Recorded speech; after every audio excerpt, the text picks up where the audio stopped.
नमस्कार साथियों, आज की जो हमारी क्लास रहेगी वो रहेगी 1786 का अधिनियम। आज का टॉपिक है हमारा 1786 का अधिनियम। तो साथियों 1786 के अधिनियम की अगर हम बात करें तो 1786 के अधिनियम के तहत गवर्नर जनरल को यह अधिकार दिया गया कि वह विशेष परिस्थिति में अपनी परिषद के द्वारा लिए गए निर्णय को निरस्त कर सकता है और अपने निर्णय को लागू कर सकता है। यह सबसे पहली महत्वपूर्ण बात है। गवर्नर जनरल परिषद के द्वारा लिए गए निर्णय को विशेष परिस्थिति में निरस्त करके और अपने निर्णय को लागू कर सकता है। देखो, विशेष परिस्थिति में, यह याद रखना है आपको, विशेष परिस्थिति में परिषद के निर्णय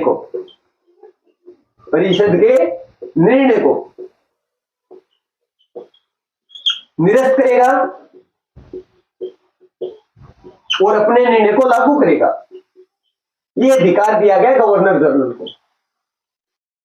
यह अधिकार गवर्नर जनरल को दिया गया इस अधिनियम के द्वारा।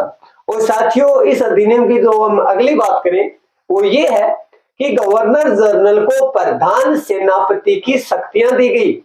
गवर्नर जनरल को प्रधान सेनापति की शक्तियां 1786 के अधिनियम के तहत दी गई। 1786 के अधिनियम के तहत। दूसरी सबसे महत्वपूर्ण बात यह है कि गवर्नर जनरल को प्रधान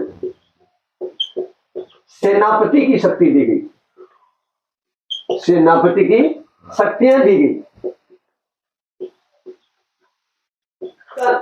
ये दोनों के दोनों शक्तियां, ये दोनों के दोनों अधिकार प्राप्त करने वाला, ये दोनों के दोनों शक्तियां प्राप्त करने वाला जो पहला गवर्नर जनरल बना उसका नाम है लॉर्ड कॉर्नवालिस। उसका नाम है लॉर्ड कॉर्नवालिस। ये पहला गवर्नर जनरल था जिसको ये दोनों की दोनों शक्तियां मिली।